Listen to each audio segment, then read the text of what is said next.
दर्शकवृन्द, चुरो कुरोको चुरो बहसमा तपाईलाई हार्दिक स्वागत छ।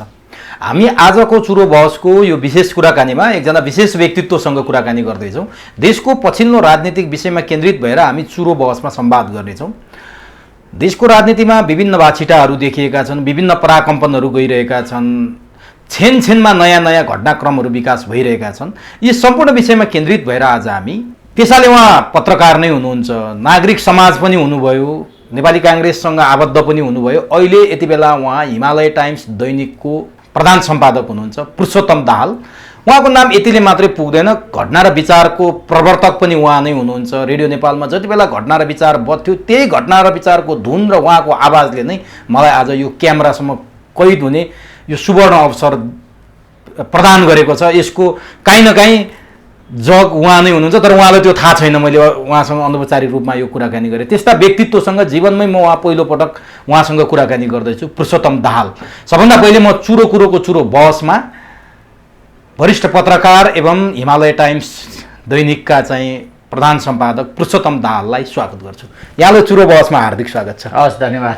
मैले पृष्ठभूमिमा भने काहीँ न काहीँ यहाँको योगदान छ है म पत्रकारितामा आउनु र आज यो चुरो बहससम्म आइपुग्नुमा।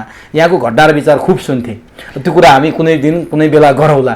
म समसामयिक विषयमै जान्छु। अहिलेको देशको राजनीति छ नि, यहाँ त पार्टी राजनीतिमा पनि लाग्नुभयो। नेपाली कांग्रेसको अनुसन्धान नीति प्रतिष्ठानमा बसेर प्रशिक्षण कार्यक्रममा पनि सहभागी हुनुभयो। एउटा पाटो त्यो छँदै थियो। अहिले पत्रकारितामा हुनुहुन्छ, एउटा ब्रोडसिटको प्रधान सम्पादक। अहिले जुन राजनीति अगाडि बढिरहेछ नि, यहाँलाई कस्तो लाग्छ? यो स्वाभाविक छ, अस्वाभाविक छ, सही बाटो हिँड्या छ अथवा गलत बाटो, के लाग्छ यहाँलाई? मैले यहाँबाट सुरु गरेँ। सबैभन्दा पहिला त तपाईँलाई धन्यवाद। तपाईँ कमसेकम एउटा उत्प्रेरक म पनि रहेछु, तपाईँको पत्रकारितासँग जोडिएको मलाई थाहा थिएन र धेरै साथीहरू मलाई त्यो कुरा सुनाउने गर्नुहुन्छ भेट्दाखेरि। दोस्रो कुरा, म तपाईँले नेपाली कांग्रेसको एउटा कार्यक्रमको मात्रै कुरा गर्नुभयो। म 2031 सालदेखि विद्यार्थी अवस्थादेखि नेपाली विद्यार्थी सङ्घ हुँदै करिब अब 50 वर्ष भयो म त्यो संस्थासँग आबद्ध भएको, तर म पार्टीको कुनै तहमा छैन, पहिलो कुरा।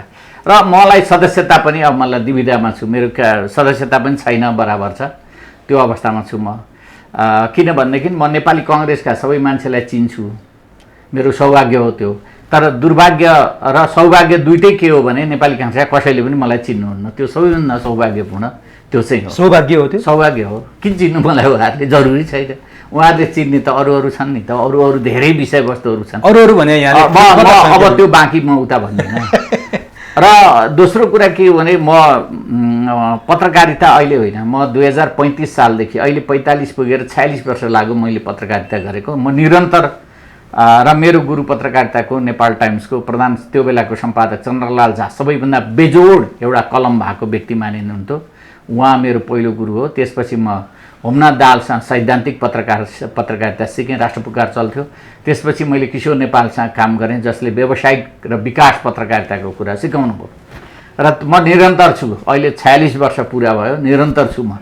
त्यस कारणले म अहिले या कुनै बेलाको घटना विचार मात्रै होइन, मेरो आफ्नो पत्रकारिताको पृष्ठभूमि छ। र म कलेज पढाएर 37 वर्ष प्रोफेसर भएर म 37 वर्षपछि अवकाश प्राप्त पनि हुँ। अहिले 1 वर्ष भइसक्यो।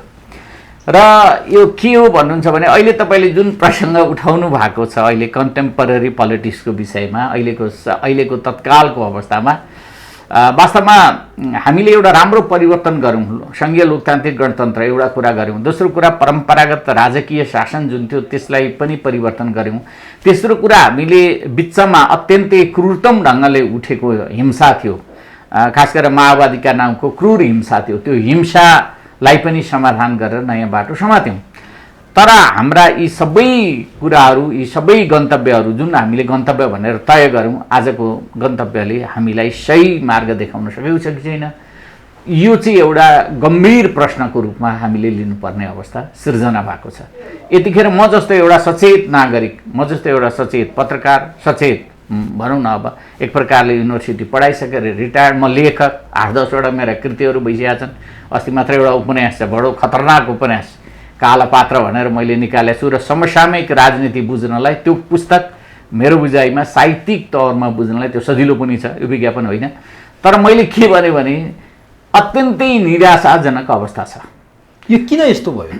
अब यो किन भयो सबैभन्दा पहिलो त यसको अनि जिम्मेदार पात्र प्रवृत्ति प्रणाली जस्तो यहाँ त एकदमै। पत्रकार पनि हो, राजनीतिज्ञ मात्रै होइन, प्राध्यापक पनि हो, जम्मै हुनुहुन्छ।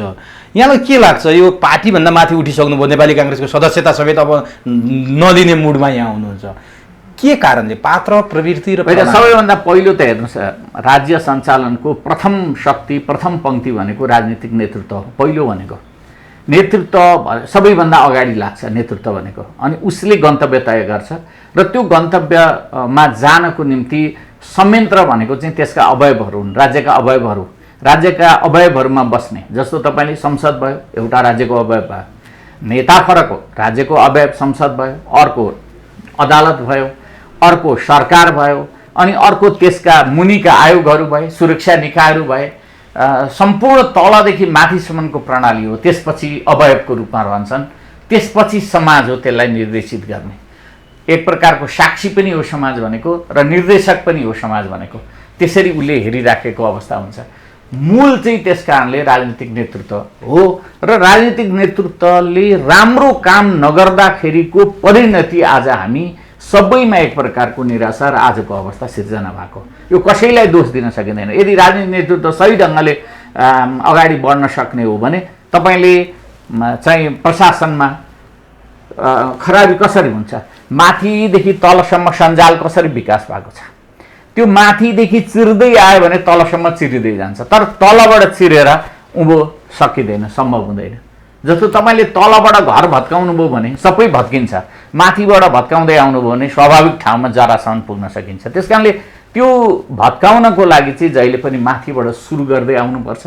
अर्थात् अहिले भएको जुन एकदमै समस्या हो, माथिदेखि नेतृत्वबाट परिवर्तन गर्दै गर्दै गर्दै आउनुपर्छ, एउटा। दोस्रो कुरा, अवयवहरूलाई सही ढङ्गले र चुस्त दुरुस्त राख्नुपर्छ। नेपालको राजनीतिक दलहरूले एउटा सबैभन्दा खराबी के गर्नु भएको छ भने सबै ठाउँमा हस्तक्षेप गर्न सङ्गठन बनाउनु भयो। उहाँले राजनीतिको मूल सङ्गठन होइन कि सबै ठाउँमा हस्तक्षेप गर्नको लागि उहाँहरूले सङ्गठन निर्माण गर्नुभयो सबै ठाउँमा। त्यो एउटा समस्या त्यो भएको छ। जस्तो तपाईँ भन्नु, म एउटा प्रेसको मान्छे, म पत्रकार भन्ने बित्तिकै जहिले पनि के हुन्छ भने त्यो राज्यसँग जहिले पनि अन्तर्विरोध खडा गरेर बस्छ, विपक्षी हुन्छ, विपक्ष नै हुन्छ। त्यो सही कुरालाई सही भन्दै समर्थन गर्छ, गलत कुरालाई त्यसको खिलाफमा ऊ जनमत सिर्जना गर्दै जान्छ। त्यो पत्रकार कतिवटा टुक्रामा बाँडिएको छ भन्नुहोस् त, दलै पछि बाँडिएको छ र जुन दल शासनमा जान्छ त्यसलाई भगवान मानेर ऊ आफ्नो लाभ लिने काम गर्छ। पार्टीहरूले पत्रकारलाई पनि संस्थाको रूपमा प्रयोग गरे नि। सुन्नु न, प्रतिनिधित्व हुन्छ यहाँ सबभन्दा ठुलो कुरा। अस्ति मलाई नेपाली काङ्ग्रेसको नेता डाक्टर शेखर कोइरालाको एउटा अत्यन्त राम्रो कुरा लाग्यो। उहाँले भन्नुभयो यो भ्रातृ संस्थाको रूपमा महाधिवेशनमा प्रतिनिधित्व गर्ने काम बन्द गर्नुपर्छ, शुभेच्छुक मात्रै रहनुपर्छ सबै पेसागत संस्थाहरू भन्नुभयो उहाँले। म त्यो कुरासँग अवधि सहमत, पहिल्यैदेखि सहमत। तपाईँ 47 सालको परिवर्तन भयो, त्यो बेलामा प्रजातन्त्रवादी प्राध्यापक सङ्घको कुरा चल्यो, प्रेस युनियन पहिला सुरुमा छलफलमा म पनि सहभागी भएँ। त्यो सहभागिताको कारण के भयो भने कम्युनिस्ट पार्टीहरूले आफ्नो सङ्गठन गर्न थाले, प्रतिस्पर्धा छ कम्युनिस्टहरूसँग, त्यस कारणले जरुरी भन्ने भयो। तर मलाई के लाग्यो भने कम्युनिस्टहरू गलत हुनुहुन्थ्यो त्यो भ्रातृ संस्थाहरू गठन गरेर भने त्यही बाटो अरू पार्टीहरूले पनि गर्दा नेपाली काङ्ग्रेस सहित अरू पार्टीहरूले पनि अख्तियार गर्दाखेरि गलत भइरहेछ। अब हुँदा कस्तो अवस्था छ भने तपाईँ अदालतमा जानुहोस्, कम्युनिस्टका सङ्गठन र काङ्ग्रेसका सङ्गठन, अर्को पार्टीका सङ्गठन, त्यो अदालतले के न्याय दिन सक्ला? गम्भीर प्रश्न हो यो। निर्वाचनमा जानुहोस्, निर्वाचनको तलदेखि माथिसम्म भाग लिने कर्मचारीहरू यो वा त्यो सङ्गठनसँग आबद्ध हुनुहुन्छ, त्यसले देला। अनि कुनै मन्त्रालयमा काममा जानुहोस्, तपाईँ कुन खालको सोच भएको मान्छे कामको लागि आएको छ, त्यही आधारमा त्यो अर्को कर्मचारी कुन चाहिँ छ भनेर खोज्दै हिँड्नुपर्ने अवस्था सिर्जना भएको छ। कसरी हुन्छ भने कसरी काम हुन्छ भनेपछि राजनीतिक परिवर्तनले त जनतामा ठुलो विभाजन ल्यायो। होइन, एकदम नै मैले होइन त्यसलाई कुन रूपमा लिने मैले के भने तपाईँले जस्तो भन्नुहोस् न, प्राध्यापक छन्, प्राध्यापक भनेको नेचुरल्ली के हुन्छ, त्यो प्रगतिशील पनि हो, त्यो प्रजातान्त्रिक पनि हो। स्वतन्त्रताको लागि पनि उसले काम गर्छ र अग्रगामी कदमको लागि पनि उसले विचार प्रदान गर्छ। त्यसलाई प्रजातन्त्रवादी र प्रगतिशील भन्नै पर्दैन। स्वत प्राध्यापक भनेको, शिक्षक भनेको, गुरु भनेको त्यो प्रगतिशील पनि हो, प्रजातन्त्रवादी पनि हो। तर के भइदियो भनेदेखि आफ्नो स्वार्थमा विभाजन गर्यो। लेख, तपाईँलाई आश्चर्य लाग्ला, प्रजातन्त्रवादी लेखक सङ्घ, प्रगतिशील लेखक सङ्घ के भन्यो त्यो? संसारमा मार्क्स जन्मिनुभन्दा पहिला लेखकहरू थिएन, स्वतन्त्र थिएन लेखकहरू। उनीहरूले गतिशील लेखन कला उनीहरूसँग थिएन, उनीहरूले महाकाव्य सिर्जना गरेका थिएन, राज्यको बारेमा वर्णन गरेका थिएनन्, उनीहरूले विचार प्रदान गरेका थिएनन्, थियो। तर के भइदियो भने यहाँ एउटा सीमा तोकेर प्रगतिशील एउटा प्रजातन्त्रवादी, यो यस्ता खालका क्रियाकलापले हाम्रो प्रजातन्त्र, हामीले प्राप्त गरेको परिवर्तन सबैलाई क्षति भइरहेछ। तपाईँले अघि एउटा कुरा भन्नुभयो, मेरो बारेमा बोल्दै गर्नुहुन्थ्यो, पछि अब एडिट नगरी राख्नुभयो भने तपाईँले नागरिक समाजको चर्चा गर्नुभयो। तपाईँ शान्ति समाजमा हुनु होइन? धेरै पुरानो कुरा हो, म अहिले छैन। 67 सालपछि म संस्थापक नै हो। त्यति मात्र होइन, संस्थापकदेखि म सदस्यदेखि उपसभापति, सल्लाहकार, सदस्य सबै ग्रहण गर्दै 6 वर्ष त म सभापति भएर मैले त्यहाँ छोडेँ। तर त्यहाँ पनि केही सैद्धान्तिक कुराहरू उठेपछि त मैले त्यो चर्चा किन गरिनँ अहिले भने त्यो एउटा संस्था हो, अहिले चलिराखेको छ। तर मैले के भने नागरिक समाज पनि त्यसको पनि विश्वसनीयता यसै कारणले घट्दै गयो। जस्तो हिजो एमालेसँग नजिक हुनुभएको चाहिँ जो मान्छे मानवाधिकार या नागरिक क्षेत्रमा काम गर्नुहुन्थ्यो, उहाँहरू के हुनुभयो? एमालेको सत्ता आउँदाखेरि अलिकति साई हुनुभयो। गजब छ क्या, साइलेन्स। अलिकति पछाडि पर्नुभयो। माओवादी आउँदा उग्र चर्केर उभिनुभयो। अब माओवादीसँग निकट भएको साथीहरू चाहिँ एमाले या अरूसँग आउँदा बेपत्तो चर्किनुभयो। अब माओवादी आउने बित्तिकै नियुक्तिमा कुद्नुभयो।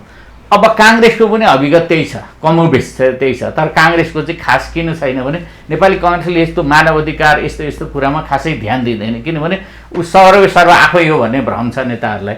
उनीहरूले खास चासो राख्दैन, चासो राख्नु पनि हुँदैन भन्छु म। किनभने तपाईँले भूमिका फरक हुन्छ। जस्तो म प्राध्यापकमा यदि जान्छु भने पढाउनै भूमिका हुन्छ, म त्यहाँ पत्रकारिता गर्दिनँ नि त।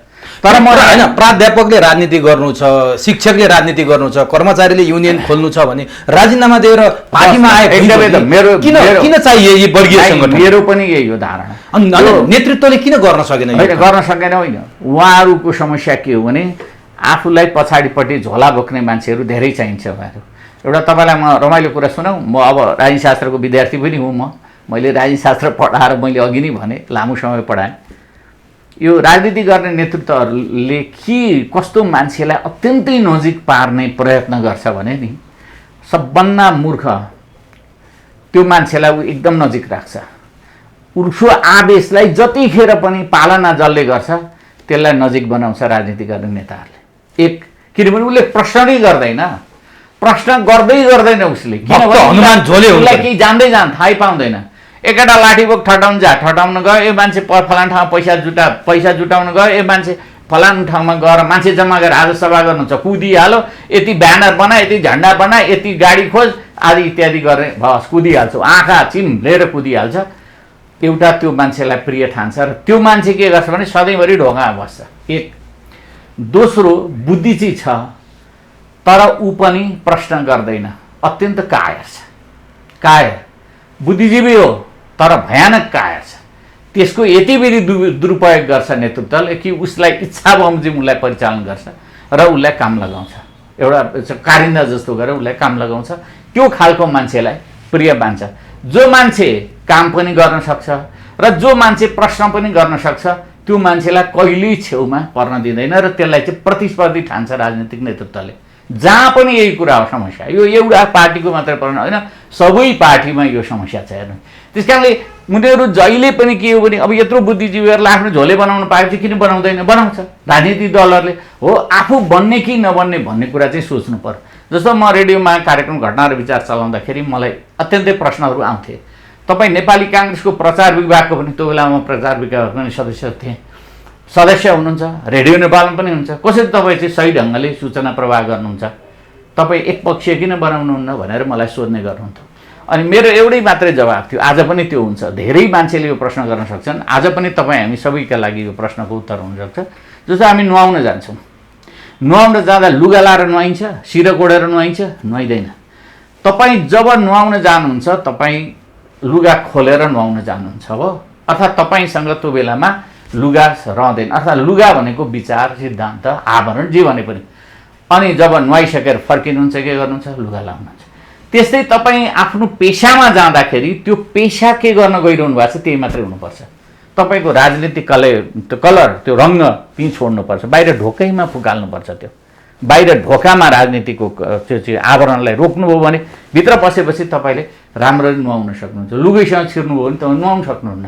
अहिले समस्या के हो भने नेपालमा सबै पेसा र विधाको मान्छेहरू राजनीतिभित्र ठ्याक्कै नुहाउन लुगैसँग पस्नु भएको छ। अब यो समस्या गजबको उदाहरण दिनुभयो, सायद ती उहाँहरूको कानमा परोस्। एउटा कुरा सोध्न मन लाग्यो कि जस्तो पत्रकारिताको कुरा गरिरहँदा नि हाम्रै आँखाले देख्यो नि, नेकपा हुँदाखेरि नेकपा निकट पत्रकारहरूको महाधिवेशन भयो, मुट्ठी उठाएर बालुवाटारमा गएर शपथ खानुभयो उहाँहरूले।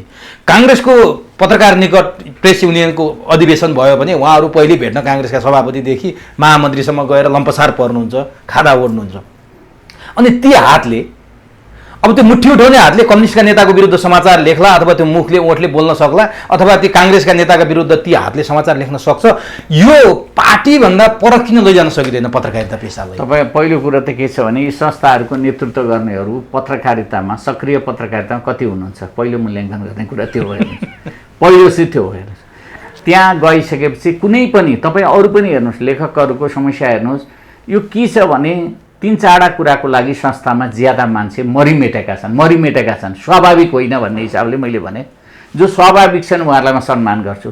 जो अस्वाभाविक ढङ्गले मरिमेट्ने काम गरेका छन् उहाँहरू चाहिँ के का लागि जानुहुन्छ त्यहाँ भन्दा पहिलो कुरा त कुनै ठाउँमा नयाँ नियुक्ति गर्न, आफूलाई जिएम हुनु नसकेदेखि अर्को आफ्नो मान्छेलाई नियुक्ति गर्न, त्यो पनि नभए आफ्नो मान्छेलाई पहिलो आफूले पुरस्कार लिन, त्यो पनि नपाए आफ्ना मान्छेलाई पुरस्कृत गर्न, अनि त्यो पनि भएन 6औँ 7औँमा भने कहीँ विदेशी सैर गर्न ओर्ने अथवा कुनै नेताहरू घुमफिर गर्दाखेरि उनीहरूसँग घुम्न ओर्न जाने। अनि 8औँ मान्छे चाहिँ कस्तो जान्छ भने अब रोजगारीको पनि समस्या होला, उनीहरूलाई रोजगारी पनि चाहियो होला, कोही एडभाइजर भएका होलान्, कोही के होलान्, कोही के जस्तो म पनि भएँ कुनै समयमा गभर्मेन्टको एडभाइजर थिएँ, म पनि मिडिया एडभाइजर भएर काम गरेँ किशनजी प्राइम मिनिस्टर हुँदा। तर म जम्मा 6-7 महिना 8 महिना मात्रै मैले काम गरेँ, तर त्यो हिसाबमा मैले गरिनँ। मेरो आफ्नै शैलीमा मैले काम गरेँ। म जोडसँग म यो कुरा राख्न सक्छु जहाँ पनि जाँदाखेरि। तपाईँले पत्रकारिताको दुरुपयोग कहीँ मैले आजसम्म गरेको छैन। तर तपाईँ नि काङ्ग्रेस पार्टीमा अथवा कम्युनिस्ट पार्टीमा यति धेरै पत्रकार, यति लामो पत्रकारिता गरेको मान्छे, घटना र विचारको संस्थापकै हामीले अघि भनिसक्यो, सारा गरेको मान्छे, पार्टीको माथिल्लो तहमा किन पुग्न सक्नु भएन? त्यसैले त पार्टीको केन्द्रीय कमिटीमा भएन, पार्टीको अहिले पदाधिकारी पनि बन्न सक्नु भएन। हिजो घटना र विचार भन्दा यहाँको क्रेज कहाँ थियो? पार्टीका नेताहरूसँग सम्बन्ध नभएको पनि होइन, खोइ त तपाईँ पार्टीमा होइन। उमेश भाइ, म एउटा गजब कुरा सुनाऊँ। सबभन्दा राम्रो काम गरेर दण्डित हुने मान्छे मध्ये म हुँ एउटा। रेडियो नेपालमा कार्यक्रम घटना र विचार सबैभन्दा लोकप्रिय थियो, आम नागरिकमा थियो, विवाद हुन्थ्यो। जस्तो कम्युनिस्ट पार्टीका साथीहरू, एमालेका साथीहरू नबुझिकन के भन्थे भनेदेखि विवाद गर्थे, धेरै हाम्रो दिनुपर्छ भन्थे। तर त्यो त सरकारको स्वामित्वको हो, अलिकति नीतिगत त हुन्छ। आलोचना भए पनि नीतिगत कुरामा त सपोर्ट हुन्छ। जुनसुकै जहाँसुकै भए पनि प्रवर्धक भनेको प्रवर्धक हो, जुनसुकै ठाउँमा पनि। एमालेका मान्छेहरूको चाहिँ चिन्ता के थियो, काङ्ग्रेसको अलि बढी जाने, अनि साना कम्युनिस्ट पार्टीहरूलाई प्रोटेक्सन तपाईँले धेरै गर्नुभयो भन्थे। मेरो चाहिँ फिलोसफी के थियो भने बहुदलमा साना पार्टीहरूलाई चाहिँ प्रोटेक्सन गर्नुपर्छ, यो बहुदलीय पद्धतिलाई जीवित तुल्याउनको निम्ति भन्ने मेरो मान्यता थियो है। त्यस आधारमा मैले दिन्थेँ। अब तर के भइदियो भनेदेखि गभर्मेन्टको हामीलाई त्यो बेलाको अब प्रिन्सिपल र पावरको बिचको सङ्घर्ष सुरु भयो। हामी प्रिन्सिपलको कुरा गर्ने, पावरको कुरा गर्नेहरूसँग द्वन्द्व भयो। आज पनि म प्रिन्सिपल भर्सस पावरको रूपमा यो देशमा त्यो अन्तर्विरोध रहिराखेको छ। म जस्तो मान्छेहरू प्रिन्सिपलको पक्षमा उभिन्छन्, जो पावरको पक्षमा हुन्छन् तिनीहरू माथि सत्ता सुविधा आदि इत्यादिमा जान्छन्। अहिले पनि तपाईँले जुन प्रश्न गर्नुभएको छ, पहिलो कुरो त मेरो त्यो आकाङ्क्षै छैन। दोस्रो कुरो के भने सम्भावना थियो, नभएको होइन, र छ त्यो पनि नभएको होइन। तर म के भनेदेखि पावर भर्सस प्रिन्सिपलमा बाँचेको मान्छे भएको हुनाले अर्थात् म प्रिन्सिपलको पक्षको प्रिन्सिपल भन्ने चिजलाई छोड्न सक्नुपर्छ पावरको। भनेपछि गिरिजाप्रसाद कोइरालाको कोपभाजनमा पर्या हो यहाँ 100%। उहाँ र उहाँकै कुण्डली। अब त्यसमा त अब उहाँ मरेर जानु तपाईँले उहाँको चित्त दुखाउनु भयो त? अब त्यो पृष्ठभूमि लामो छ। मेरो एउटा पत्रकारिता भन्ने पुस्तक छ, मेरो दर्शकका लागि मैले यो कुरा दिनुपर्ने होइन। मेरो पत्रकारिता भन्ने एउटा पुस्तक छ, 600 पेजभन्दा बढीको। अब त्यो तपाईँहरूले अब यसै दिन गाह्रो हुन्छ, किनभने मैले त्यसै दिन कठिन पर्छ, 400-500 रुपियाँ पर्छ। लानुहुन्छ साथीहरू भने यो विज्ञापन पनि होइन, अघि भने जस्तै हो। त्यो मैले सबै लेखेको छु। मुख्य कुरा के भने गिरिजाप्रसाद कोइराला भनेको चाहिँ पावरलाई एकदम नियन्त्रण गरेर राख्नुपर्छ भन्ने सिद्धान्तमा हिँड्ने मान्छे, उहाँ जहिले पनि पावरको लागि जे पनि गर्न सक्ने मान्छे। अहिले शेरबहादुर देउवामा त्यही चरित्र छ, ठ्याक्कै गिरिजा। तर उहाँ त गिरिजा प्रसाद कोइरालालाई कसै समेत भन्न पछि नपरे मान्छे हो नि त। उहाँ मेरो गुरु हो पनि त भन्नुहुन्छ नि, उहाँ म शिष्य हुँ पनि त भन्नुहुन्छ नि। त्यस कारणले यो कुरो के हो भने राजनीति गर्ने, तर उहाँ अहिले ठ्याक्कै एउटै हो। गिरिजा प्रसाद कोइराला जसरी पावरको निम्ति जे पनि गर्न सक्नुहुन्थ्यो, आज शेरबहादुरजी पनि त्यही गर्न सक्नुहुन्छ। शेरबहादुर मात्रै होइन, तपाईँ अहिलेको बेला प्रचण्ड पनि त्यही गर्नुहुन्छ, अहिलेको बेलामा केपी ओली पनि त्यही गर्नुहुन्छ। अहिलेका बेला तपाईँ हेर्नु भने सबै त्यस्तै छन्। राजनीतिक दलका चर्चित नेताहरू हेर्नुभयो भने शक्तिको लागि, सिद्धान्तको लागि होइन, शक्तिको लागि जे पनि गर्ने हुनुहुन्छ। त्यो बेलामा गिरिजा प्रसाद कोइरालाको सबभन्दा ठुलो, मेरो भाषामा आज पनि यो चरणमा राजनीतिमा आइपुग्नलाई गिरिजाबाबुको ठुलो एउटा नकारात्मक सकारात्मक योगदान पनि छ। यत्रो परिवर्तनको नेतृत्व गर्नुभयो, त्यसलाई सम्मान गर्नुपर्छ। तर यो जुन शैलीको सांस्कृतिक राजनीतिक संस्कृतिमा एकदम दरार पैदा भयो, आजको दिन अपसंस्कार विकास भयो, त्यो अपसंस्कृतिको पनि धेरै ठुलो जिम्मेदार चाहिँ गिरिजाबाबु हुनुहुन्छ। किनभने उहाँले जहिले पनि पावरको कुरा गर्नुभयो, प्रिन्सिपलको कुरालाई जहिले पनि उहाँले त्याग्दै जानुभयो। त्यसै कारणले नेपाली काङ्ग्रेसमा अन्तर्विरोध भयो, झगडा भयो, फुट भयो, कलह भयो, फेरि भयो, माओवादी द्वन्द्व विस्तार भयो, सुरु त होइन विस्तार भयो। यी सबै कुराहरू भए मलाई लाग्छ त्यो बेलामा हाम्रो बिचको पनि अन्तर्विरोध त्यही सिद्धान्त र शक्तिको बिचमा रह्यो। उहाँ शक्तिको पक्षमा, हामी सिद्धान्त। त्यसो भए यहाँसँग यो कुराकानीले म एउटा के कन्क्लुजनमा पुगेँ भने आज देशको जुन दुरवस्था छ अथवा काङ्ग्रेस पनि त्यही दुरवस्था भोगिरहेछ, यसको धोतक, यसको कारक गिरिजा प्रसाद भन्दा मध्ये कारणमध्ये एउटा कारण, प्रमुख कारण सबै त होइन, तर 46 सालपछि हामीले सही ट्र्याकमा राजनीतिलाई लिएर जान सक्नु पर्थ्यो। उहाँले सत्ता चलाउन सुरु गरेपछि उहाँले नियन्त्रणकै कुरा गरिरहनु भयो। तर उहाँले ब्रेक लाउने कृष्णप्रसाद भट्टराईले गर्न किन सक्नु भएन? गणेशमानले किन सक्नु? एउटा एकछिन, गणेशमानजी त छोडेर असहमत भएर पार्टी नै छोडेर हिँडिदिनु भयो, सिद्धि गयो कुरा। किशुनजी चाहिँ के हो भने बडो फ्लेक्जिबल, उहाँलाई चाहिँ खालि उहाँलाई चाहिएको थियो लोकतान्त्रिक परिवर्तन, सिद्धि गयो किशुनजीलाई। किशुनजी भनेको चाहिँ बडो विचित्रको, फेरि कृष्णप्रसाद भट्टराईको बारेमा चाहिँ फरक ढङ्गले हामीले मूल्याङ्कन गर्नुपर्छ। कुनै दिन कृष्णप्रसाद भट्टराईकै व्यक्तित्वमा गरौँला, कुनै दिन गणेशमानजीकै व्यक्तित्वमा गरौँला, कुनै दिन गिरिजाबाबुकै व्यक्तित्वमा गरौँला। किनभने सबै कुरा सबैका नकारात्मक पनि छैनन्, सबै कुरा सबैका राम्रा पनि छैनन्। त्यस कारणले हामीले व्यक्तिगत रूपमा मूल्याङ्कन गर्दा फरक ढङ्गले गरौँला। ल ठिक छ, यो यहीँ राखेँ। अब जस्तो यहाँले अहिलेको जुन अवस्था आयो यो नेतृत्वको कारण भनेर भन्नुभयो, पात्र प्रवृत्ति र प्रणालीमा पात्रलाई दोष दिनुभयो।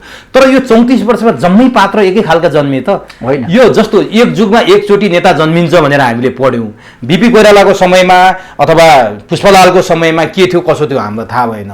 तर 34 वर्ष भएछ 46 को परिवर्तनदेखि आजसम्मको हिसाब गर्ने हो भने कहीँ कुनै दिन पनि राम्रो भनेको सुन्नै पाइएन। यो के 34 वर्षमा सबै नेतृत्व असफल? होइन होइन, एकदम। यसमा फेरि हामी अलि ज्यादा अलि बढी उत्तेजक कुरा गर्छौँ यस्तो कुरा गर्दा। होइन, तपाईँले पात्र केही राम्रा आए, राम्रा परिवर्तन भए, त्यसलाई संस्थागत गर्न सकिएन। प्रवृत्ति राम्रो विकास गर्ने भयो, त्यो प्रवृत्ति पनि स्थापित हुन सकेन, अथवा त्यो राम्रो प्रवृत्ति विकसित हुन सकेन। होइन, तपाईँले पात्र भन्नुभयो, प्रवृत्ति भन्नुभयो, तेस्रो कुरा के भन्नुभयो? प्रणाली भन्नुभयो। प्रणाली भनेको त हामीले प्रयोग गर्दै आइरहेका छौँ र आज पनि प्रणाली यही अवस्थामा छ। हामी तीनवटा पात्र, प्रवृत्ति र प्रणालीको कुरा गर्दाखेरि, तीनवटा प्रको कुरा गर्दाखेरि, पको कुरा गर्दाखेरि, पात्र नेता हो, नेतृत्व गर्ने हो, पात्र भनेको त्यो हो। त्यसपछि प्रवृत्ति हो, पात्रसँग प्रवृत्ति जोडिएर आएको हुन्छ हो। अनि पात्र प्रवृत्तिसँग प्रणालीको जीवन जोडिएको हुन्छ। प्रणाली आफै कुनै सजीव तत्त्व होइन, प्रणाली भनेको सजीव निर्जीव तत्त्व हो, जो मान्छेहरूले बनाएको तत्त्व हो। त्यो प्रणाली कस्तो बनाउने भन्ने कुरा चाहिँ मान्छेहरूको हातमा हुन्छ। मान्छे भनेको को भन्दाखेरि नेतृत्व हुन्छ। नेतृत्व कस्तो हुनु पर्यो भने उचित प्रवृत्ति भएको, सकारात्मक प्रवृत्ति भएको हुनु पर्यो नेतृत्व भनेको। तर आज त प्रणालीको विकल्पमा आवाज उठ्न थाल्यो नि त। अब यो गणतन्त्र, यो लोकतन्त्र, यो प्रजातन्त्र, यो बहुदल, यो पार्टी सिस्टम नै नेपालका लागि अफाह सिद्ध भयो र अब यसको विकल्पमा हामीले हिजो प्रक्रिया नपुर्याएर, पद्धति नपुर्याएर, कुनै पनि त्यहाँ जनताको सहभागिता नगराएर हठातका भरमा कसैलाई राष्ट्रपति चाहिएको भरमा, कसैलाई सनक जागेको भरमा हामीले राष्ट्र संस्था फाल्यौँ। यो प्रणाली सबैभन्दा खतरनाक र घातक हो, यो देश सिक्किमको बाटोमा जान थाल्यो भनेर आवाज उठ्न थाल्यो क्या। होइन, 2-3टा कुरा छ हेर्नुहोस्। एउटा कुरा त अहिलेको यो प्रणाली तपाईँले केही प्रश्न आंशिक सही हो, किनभने विधिवत परिवर्तन होइन, तर आन्दोलन भनेको विधि अनुसार हुँदैन। संसारमा परिवर्तन भनेको तपाईँले जब विद्रोह हुन्छ, जब कुनै चिज सत्ता परिवर्तनको कुरा हुन्छ, ठुलो प्रणाली परिवर्तनको कुरा हुन्छ, त्यो विधिसम्म ढङ्गले परिवर्तन हुन्छ भन्ने कुरा होइन। पहिलो कुरा हामीले यसरी बुझ्नुपर्ने हुन्छ। तर के थियो भने विद्रोह पछि विधिको बाटोमा हिँडिसकेपछि विधि विरुद्ध गयो भने त्यो खराब हुन्छ। हाम्रोमा के भयो भने 63 सालसम्म, 62को अन्तिम 63 सालसम्म जुन आन्दोलनहरू भए ती विधि विरुद्ध थिए। विधिका विरुद्ध, विधिसँग जोडिनु पर्ने जरुरी थिएन त्यो बेलामा, किनभने विधिलाई समाप्त पार्नको निम्ति भएको। तर राष्ट्र संस्था निरङ्कुश राष्ट्र संस्थाको विरुद्धको थियो त। राष्ट्र संस्थाको विरुद्ध नै धर्मनिरपेक्षताको पक्षमा त होइन। एकछिन तपाईँलाई म यो कुरा स्पष्ट गरिदिँदैछु। विधि, त्यो विद्रोह विधि अनुसार हुनुपर्थ्यो भन्ने थिएन, किनभने सबै त्यो सत्ताको विरुद्ध थियो। तर जब विधिको बाटोमा हिँड्यो नि राज्य प्रणाली, त्यसपछि त्यो विधिलाई उपेक्षा गर्दै गर्दै निर्णयहरू हुँदै गए।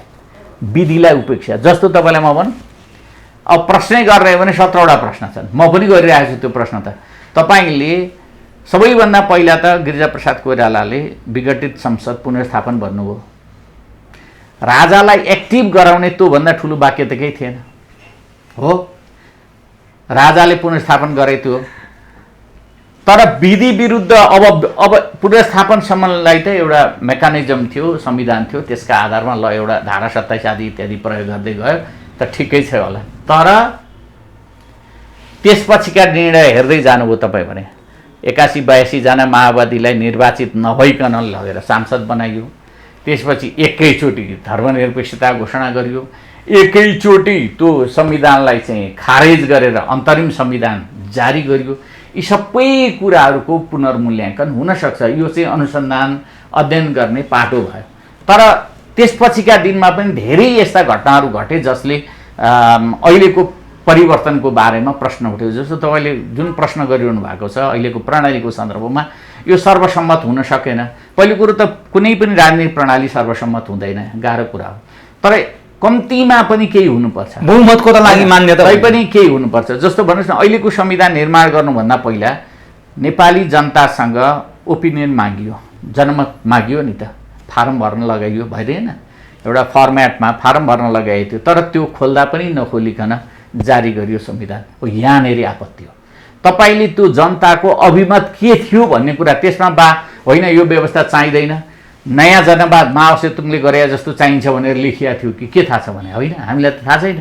त्यहाँ चाहिँ राजालाई अझ सक्रिय बनाउनुपर्छ भनिया थियो कि धर्म चाहिन्छ भनिया थियो कि यो देशलाई चाहिँ पूर्ण क्रिस्चियनकरण गर्नुपर्छ भनिया थियो कि त्यो हिन्दूकरण मात्रै गर्नुपर्छ, इस्लाम धर्मावलम्बी बनाउनुपर्छ भनिया थियो कि के थियो त्यहाँभित्र? थाहा छैन। हिम्मत किन गरिएन त? त्यही मैले भन्दैछु। त्यो विधि विरुद्ध त्यहाँनेरिबाट सुरु भयो त्यो संविधान बनाउनु। त्यस कारणले अहिलेको विवाद के हो भने, जस्तो अहिले राजा चाहिन्छ भनेर सडक, किन त्यो खोलेको भए त कसैले बोल्दैन थियो नि त। हो, धर्म चाहिन्छ भन्ने कुरा पनि उठ्यो, किनभने त्यो खोलेको भए सायद यो विषय टुङ्गिन्थ्यो होला त्यही बेलामा, अथवा यो चाहिँ सङ्घीयता भएन भनेर अहिले मान्छेहरू कराइराखेका थियो। सायद त्यो चाहिँ ती खाता खोल्या भए सायद कहीँ समाधान हुन्थ्यो कि त्यो गरिएन। हो, यहीँबाट विवाद सुरु भयो। र यो त्रुटिले के गरौँ भनेदेखि आज पनि यो प्रणाली माथि प्रश्नहरू स्थापित छन्। त्यस कारणले अरू धेरै अतिरिक्त खेलहरू भइरहेका छन्। अब जस्तो यहाँनिर अर्को एउटा महत्त्वपूर्ण कुरा, नेपाली काङ्ग्रेस के अब यो विषयमा करेक्सन गर्नको लागि तयार भएको हो? किनभने म यहाँलाई यो जोडका साथ सोध्न चाहन्छु भने, यहाँ नेपाली काङ्ग्रेसको सभापति शेरबहादुर देउवा यति बेला सिङ्गापुरमा हुनुहुन्छ। उहाँ सिङ्गापुर जानुभन्दा 1-2 दिन अगाडि उहाँले बोल्नुभयो कि संविधान संशोधन भनेर उच्चारण गर्नुभएको छ। उहाँ धेरै बोल्नुहुन्न, हुन त बोली पनि उहाँको प्रश्न छैन, बोल्न पनि उहाँलाई गाह्रै छ। हामीले 3 जना यस्ता विचित्रका नेता पाएछौँ कि एकजना बोलेर हैरान पारिसक्नु भएको छ केपी ओली, जुन कुरा जनताले पत्याउन छोडिसके। अर्को बिहान के बोल्नुहुन्छ, दिउँसो के बोल्नुहुन्छ, बेलुका के बोल्नुहुन्छ, प्रचण्ड ठेगान छैन। अर्को शेरबहादुर देउवा बोल्नै सक्नुहुन्न, के सम्बन्धमा थाहै छैन मान्छेलाई। तर उहाँले बोल्नुभयो यस्तो कि संविधान संशोधन, त्यो पनि समानुपातिकको विषयमा बोल्नुभयो र सिङ्गापुर उड्नुभयो। अनि शेखर कोइरालाले रविन्द्र मिश्रसँग यहाँ जुन कार्यक्रममा हुनुहुन्थ्यो त्योभन्दा त्यही आसपासमा एउटा कुरा बोल्नुभयो, मैले राजालाई पूर्व राजा कहिले पनि भनेको छैन। हामी चाहिँ एउटा संहिताको डिब्बामा चढेका छौँ, एउटा चाहिँ गणतन्त्रको डिब्बामा चढेका छौँ, एउटा राज संस्थाको डिब्बामा, पर एकजना मान्छे चाहिँ मुसुक्क मुस्कुराइरहेको छ, त्यो राजा हो भनेर भन्नुभयो। त्यो डिब्बा जहाँ पुग्छ त्यहाँ चाहिँ एकजना मान्छे छ, त्यो चाहिँ राजा हो भनेर साहित्यिक छ, बडो साहित्यिक छ। अनि यस्तो घटनाक्रमले के सङ्केत गर्छ? अब यो प्रणाली कतै काहीँ दुर्घटनामा पर्न लागेको अथवा यसलाई केही गरेर सबैतिर मिलाउन खोजिया हो कि के हो? प्रचण्ड इन्डियाबाट गेरु वस्त्र लगाएर आएका छन्, पशुपतिसम्म पुगेका छन्, यहाँ के पाक्दैछ? एउटा चतुर पत्रकारिताको हिसाबले यो कुरा भनिदिनु पर्छ। यसलाई हामीले धेरै एकदम गहिरो ढङ्गले जानु पर्दैन मेरो चाहिँ बुझाइमा। अब नेकपा एमालेका अध्यक्ष पशुपतिनाथमा गजुर सुनको चढाउनुहुन्छ, माओवादी अध्यक्ष नेपालको माओवादी मार्क्सिस्ट भनेर आफूलाई दाबी गर्ने यत्रो ठुलो परिवर्तनको कुरा गर्नेहरू गएर चाहिँ महाकालेश्वरमा प्रणाम गरेर अनि काठमाडौँ आएर पशुपतिनाथमा ढोकभेट गरेर अनि त्योभन्दा पहिला चाहिँ भैँसीलाई पूजा गरेर उहाँ पहिलोचोटि शासनमा बस्नुभएको मान्छे। बडो इन्ट्रेस्टिङ छ भने इन्ट्रेस्टिङ छ। मतलब हाम्रोमा अब अहिले जस्तो डाक्टर शेखरको कुरा उहाँले नै भन्नु होला, अब किन त्यो आशय व्यक्त गर्नुभयो, तर यहाँले केही न केही सङ्केतको कुरा गर्ने भने फरक होला। अब शेरबहादुरजीले भन्नुभयो संहिताको बारेमा, समानुपातिक प्रतिनिधित्वको सन्दर्भमा उहाँले आफ्नो कुरा राख्नुभयो होला। सायद यी सबै समस्या उहाँहरूले अनुभव गरिरहनु भएको होला। मैले चाहिँ अहिले के गरौँ, यी सबैलाई एकै ठाउँमा ल्याएर यसको उत्तर के आउँछ? होइन, यसको उत्तर के हो भने अहिलेको प्रणाली अझै स्थिर छैन, अझै यसले विश्वसनीयता आर्जन गर्न सकेका छैन। अनि यसको विकल्प आम नागरिकमा मात्रै होइन कि खुद नेतृत्व पनि यो प्रणालीप्रति विश्वसनीय छैन भन्ने देखा पर्छ। यसको विकल्प मुख्य कुरा त्यो। अब यसको विकल्प त अहिले भन्न सकिँदैन। हेर्नुहोस्, अब किन भन्नुहुन्छ भने लोकतन्त्रको विकल्प लोकतन्त्र बाहेक हामी कल्पना गर्दैनौँ, त्यो मेरो विश्वासको कुरा हो। राज संस्था हुन सक्दैन, होइन, म भन्दिनँ, म मेरो भाषामा भन्ने हो भने के हो भने यसको लोकतन्त्रको विकल्प लोकतन्त्र बाहेक हुन सक्दैन। तर अब नेतृत्व गर्ने कस्तो लोकतन्त्रको प्रणाली अन्तर्गत कस्तो नेतृत्व पैदा हुन्छ र कुन प्रकृतिको नेतृत्व पैदा हुन्छ भन्ने कुरा चाहिँ दुईटा आधारबाट हुन्छ। या त जनताबाटै विद्रोह भएर उठ्नुपर्छ केही कुरा हुनलाई, या त हाम्रोमा दुईटा शक्ति, एउटा अन्तर्राष्ट्रिय शक्ति हुन्छ, अर्को आन्तरिक राजनीतिक शक्ति हुन्छ। अन्तर्राष्ट्रिय र आन्तरिक राजनीतिक शक्तिको सम्मिलनबाट या त नयाँ सिङ्गापुरमा के पाक्दैछ अरे कि अन्तर्राष्ट्रिय शक्तिको? अब ठ्याक्कै यहाँ आउनुभयो कि आफै आइपुग्नु हो, मैले ल्याउनै परेन। सिङ्गापुरमा के पाक्दै हो अब मलाई थाहा छैन। उहाँसँग अनि ब्रेक गर्नु पर्दैन हिमालय टाइम्समा? नै, उहाँ त बिरामी भएर जानुभएको छ, हामीले सुनेको। उहाँ तर दुर्भाग्य नि, हेर्नुहोस्, उहाँ 5 पटक प्रधानमन्त्री हुनुभयो, एउटा पेटको उपचार गर्ने अस्पताल पनि बनाइदिन सक्नु। तपाईँलाई म एउटा सानो सन्दर्भ सुनाऊ। मेरो मिसेसको नाम शान्ता हो। उहाँले कलेजो दान गर्नुभएको, नेपालको सन्दर्भमा कलेजो काटेर झिकेर कसैलाई बचाउने पहिलो महिला हुनुहुन्छ उहाँ। तर राज्यले यो थाहा छैन, उसलाई कुनै मतलब पनि छैन। हामी कहाँ चाहिँ 15,000 1 लाख रुपियाँ दियो भने ठुलो समाजसेवी हुन्छ, तर जीवन नै दिने मान्छे, बचाउने मान्छेलाई न राज्यले हेर्छ, न नेतृत्वले हिँड्छ, न कसैले हेर्छ। बडो क्रूर र साह्रो निर्दयी र विवेकहीन हाम्रो राज्य र हाम्रो समाज छ भन्ने मेरो आफ्नो धारणा छ। उहाँले, मेरो मिसेसले मेदान्तमा गएर यो कलेजो दिनुभएको हो। त्यहाँ चाहिँ सूर्यबहादुर थापा पनि बिरामी भएर पुग्नु भएको रहेछ। म मेरो मिसेसकोलाई रुङ्न भनेर गइराखेको थिएँ। उहाँको मामालाई दिनुभएको, उहाँले डाक्टर गोविन्द शर्मा, तपाईँले नाम सुन्नुभएको होला, त्यो बेलाको टियुको भिजी हो, उहाँ माइलो मामा हो उनको। सूर्यबहादुर थापा हुनुहुँदो रहेछ, भेट्न नदिने। उहाँको सायद सुनिलजी नै हुनुहुन्थ्यो त्यहाँ। म एकजना मात्रै भेट्न पाउने भएको हुनाले तलबाट रिसेप्सनबाट मैले रिक्वेस्ट गरेँ र उहाँ झर्नुभयो र त्यो कार्ड दिएर म माथि भेट्न गएँ। अनि उहाँको हालपाल चिनेको मान्छे भएको हुनाले अनि मैले उहाँलाई सोधेँ, प्रधानमन्त्रीजी, अध्यक्षजी भने, उहाँ अध्यक्ष हुनुहुन्थ्यो त्यो बेला, अध्यक्षजी तपाईँ 5-6 पटक कति प्रधानमन्त्री हुनुभयो देशको, सबैभन्दा तपाईँको रेकर्ड तोड चाहिँ पटक भनेर मानिनुहुन्छ। तपाईँ आफू बिरामी हुँदा अर्काको देशमा यसरी अर्काको सहानुभूति लिएर सुत्नु पर्दाखेरि तपाईँलाई कस्तो फिल भइरहेछ? तपाईँले एउटा राम्रो अस्पताल पनि बनाउन सकिन भन्ने तपाईँलाई मनमा लाग्दैन र भनेर मैले उहाँलाई प्रश्न गरेँ। उहाँले एकछिन बडो नमिठो मुख लाउनुभयो। के गर्नु, अब हाम्रोमा ठुलो हस्पिटल, यस्ता चिजहरू भएको ठुलो हस्पिटल, ठुलो लगानी चाहिन्छ र त्यो लगानी अनुसार हाम्रोमा चाहिँ त्यो अस्पताल चल्न सक्दैन। त्यस कारणले पनि केही समस्या होलान्। वास्तवमा मलाई त दुःख त लाग्छ, के गर्नु सकिएन भने उनले। यो समस्या के हो भन्नुहुन्छ भने आज पनि तपाईँले सानो सानो अहिले प्राइभेट हस्पिटलहरू छन्, सहकारी हस्पिटलहरू छन्, त्यो हस्पिटलमा 1-1 अरब सरकारले दिने हो भने कति जान्छ होला? 50 वटामा ठाउँमा दियो भने 50वटा हस्पिटललाई वेल इक्विप बनाएर राख्न सकिन्छ र साना साना सबै केसहरू त्यो हस्पिटलले म्यानेज गर्न सक्छ। अलिकति ठुलोलाई गर्ने हो भने 2 अरब 3 अरब लगानी गरिदियो भने मजासँग ठुला हस्पिटल चल्न सक्छन् र डक्टरहरू बाहिर जानुको सट्टा यी काम पैसा पनि बाहिर जाँदैन। तर हाम्रोमा समस्या के हो भने नेतृत्वको दुर्भाग्य भनौँ, उहाँहरूसँग भिजन पनि छैन र यति यहाँको ब्युरोक्रेसी यति खराब छ कि गएर त्यो केही काम गर्न थाल्यो भने अल्झाउने बाहेक केही काम पनि हुन सक्दैन। यहाँको समस्या त्यो छ क्या, ब्युरोक्रेसी एकजनाको दोष होइन, यो परम्परागत रूपमा आइराखेको छ, त्यो निरन्तर छ। त्यस कारणले मलाई के लाग्छ भने अब शेरबहादुरजी जानुभयो, दुर्भाग्यको कुरा हो, नेताहरू जानुभयो। जस्तो तपाईँ भन्नुहोस् न, केपी ओलीजी इन्डिया जानुभयो, झन् 18 करोडभन्दा बढी उहाँलाई नेपाली मतलब पैसाले उहाँलाई सहयोग गर्नुपर्ने स्थिति भयो। यहाँका नेताहरूको वार्षिक झन्डै 2 अरब जाँदो हो जस्तो लाग्छ मलाई, नेताहरूको लागि मात्रै उपचार खर्च व्यक्तिगत या सरकारी। अनि आम नागरिकको हिसाब गर्ने भने झन्डै 15 देखि 20 अरब रुपियाँ जान्छ। शिक्षामा जान्छ झन्डै, तपाईँले अस्ति 6 महिनाको मूल्याङ्कन हेर्नुभयो, 40 अरब रुपियाँको चाहिँ भएको छ, स्वीकृति भएको छ बाहिर विद्यार्थीहरू पढ्न जान्छ। यहाँ चाहिँ 500 आङ्गी टियुका 500 आङ्गी क्याम्पसै मर्ज हुने अवस्थामा छन् र यहाँ पढ्ने विद्यार्थी छैनन् कतिवटा कलेजहरूमा। अब प्राध्यापक कुटेर उहाँ अनसनमा प्राध्यापक हुनुहुन्छ त मैले भने प्राइभेट कलेजहरूको बिजोग हुन थाल्यो। उहाँ उसबाट लिएको छ, लोन लिएको छ ब्याङ्कबाट, विद्यार्थी घट्दै गए, कारण के भने सबै बाहिर जान थाले।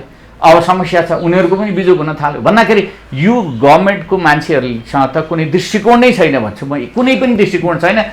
शेरबहादुरजी त भाग्यले पाए मान्छे। हेर्नुहोस्, एउटा कुरा के मान्नुहोस् भने शेरबहादुरजीले कति योगदान गर्नुभयो डेमोक्रेसीको लागि भनेर यदि हिसाब गर्ने भने नि दिन गर्न थाल्ने हो भने उहाँले 25 सालदेखि करिब 24-25 देखि काम गर्नुभयो। त्यसदेखि उहाँले काम गर्दै जानुभयो 40 सालसम्म। त्यसपछि उहाँ पढ्न हिँड्नुभयो 41 पछि, अनि 46 सालको जनआन्दोलन सकिएपछि नेपाल फर्किनुभयो। फर्केपछि उहाँ पावर बाहेक जीवनमा कहीँ केही छैन उहाँको मात्रै होइन, अब त उहाँको पत्नीको पनि भइसकेको छ त्यो पावर, छोराकै हुन थालेपछि उहाँहरूले त के नै गर्नुभयो भन्छु म। अनि किन बोक्ने त उहाँहरूलाई यो व्यवस्थालाई? यसो गरौँ न, अब यो किन बोक्ने भनेर कि त जन्म सङ्ग्राममा जानु पर्यो, कि त राजनीतिक दलका नेता त्यसैका सदस्यहरूलाई सोध्नु पर्यो किन बोक्ने। होइन, मैले यहाँलाई यो किन सोधेँ हो भने नि, यहाँ त बिपी कोइरालाको अनुयायी हुनुहुन्छ नि, काङ्ग्रेस भागै बिपीको सिद्धान्त मन पराएर हो पक्कै पनि।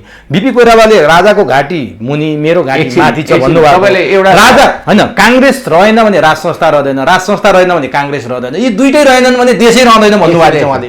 नै तपाईँलाई म एउटा कुरा चाहिँ म सहमत छैन। म कुनै व्यक्तिको अनुयायी होइन, नम्बर 1 विचारको म एउटा विचार आन्दोलनको मान्छे हुँ, व्यक्तिको मान्छे होइन। अहिले पनि मेरो विचार भनेर होइन, मैले जस्तो आज पनि म कुनै व्यक्ति विशेषसँग छैन, कुनै पनि पार्टीको कुनै पनि नेतासँग मेरो उहाँ चाहिँ नेता हो, म उहाँसँग पछि लाग्छु भन्दिनँ। म कजको आधारमा म सपोर्ट वा उसको विपक्ष वा पक्षमा म काम गर्ने हो, म कुनै अतिरिक्त छैन मेरो धारणा हो। अब जहाँसम्म बिपी कोइरालाले नेपालको प्रजातान्त्रिक समाजवादको भाष्यकार नेपालको सन्दर्भ भन्ने बिपी कोइराला नै हो, प्रारम्भिक भाष्यकार उहाँ नै हो। त्यसपछि अनेक चरणमा अनेक कुराहरू परिमार्जन हुँदै गए, परिष्कृत हुँदै गए, त्यो अवस्था छ। अब बिपी कोइरालाको त्यो बेलाको भाष्यसँग अहिले धेरै कुराहरू मिल्दैनन्, तर जुन मिल्छन् त्यो पनि कसैले लागू गरेको छ त्यो। अब समाजवादी मोर्चा बन्यो, कुरा केही जनताले पाएनन्, अब हामी समाजवादी मोर्चा बनाउँछौँ भनेर 4 दल एक ठाउँमा आए। अब हुन्छ त योबाट केही नतिजा निस्किन्छ? अहिलेसम्म जे समस्याको कुरा गऱ्यौँ नि हामीले, अब नतिजा निस्किन्छ? होइन, एउटा कुरा त नतिजा निकाल्नलाई मोर्चाबन्दी हुनै पर्दैन। एक व्यक्तिले विचार निकाल्न सक्छ, त्यो विचार कार्यान्वयन हुनसक्छ, ठुलो कुरो भएन त्यो। हेर्नुहोस्, त्यस कारणले उहाँहरूले के हो भने चाडा यस्ता खालका राजनीतिक दलहरू मिल्नुभयो, म नराम्रो भन्दिनँ, अत्यन्तै सकारात्मक, अत्यन्तै राम्रो, अत्यन्तै प्रशंसनीय। कुन भाषामा राम्रो हुनुहुन्छ, शब्दावली प्रयोग हुन्छ, म गर्न तयार छु। तर उहाँहरूले मुलुकको चाहिँ समस्या जति छन् अगाडि सामुन्ने, ती समाधान गर्न यो मोर्चा हो र गर्छौँ भन्नुभयो भने चाहिँ त्यो पत्याउँदैनन् नेपाली जनताले। किन पत्याउँदैनन् भने उहाँहरू टेस्टेड हो सबै। उहाँहरू सबै सत्ताको छेउछाउ बसेर लामो समय 15 वर्ष बसिसकेपछि त थाहा हुन्छ नि त। शासनमा उपेन्द्रजी बस्नु भएको कति वर्ष भयो, प्रचण्डजी बस्नु भएको कति वर्ष भयो, माधव नेपालजी त 48 सालदेखि निरन्तर बसेकै हुनुहुन्छ। अब खालि एउटा विप्लवजी हो, विप्लव पनि उहाँ चाहिँ एउटा अङ्ग हो माओवादीहरूको, कुनै नयाँ होइन। उहाँ खालि आफ्नो नारामा मात्रै केही अगाडि कुद्नु भएको, कुद्दै जाँदा प्रचण्ड अलि ओल्लो चौतारामा बस्नुभयो, अलि पत्तेरसम्म पुग्नुभयो विप्लवजी, अनि विप्लवजी फेरि फर्केर उहाँसँगै अङ्कमाल गर्न आइपुग्नुभयो। नयाँ कुरो छैन। त्यस कारण उहाँहरूले केही कुरा देखाउन सक्ने हैसियत बनाएर विचारका साथ उभिनुभयो भने त्यो सुखद होला।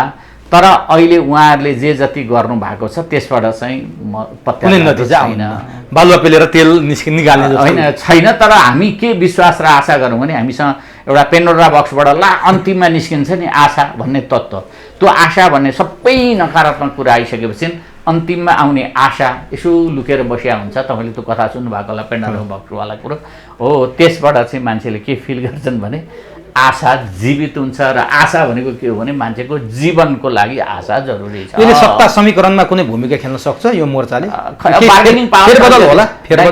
फेरबदलले त हुँदैन, बार्गेनिङ पावर चाहिँ बढ्न सक्छ। हस्, अत्यन्त व्यस्तताका बावजुद पनि यो महत्त्वपूर्ण समय दिनुभयो। समय र संवादका लागि यहाँलाई हार्दिक धन्यवाद। अर्को पटक फेरि अर्को बसाइमा मजाले कुरा गर्ने चाहिँ यहाँसँग मैले अहिले आग्रह गरिरहेको छु। हस्, धन्यवाद। हस्।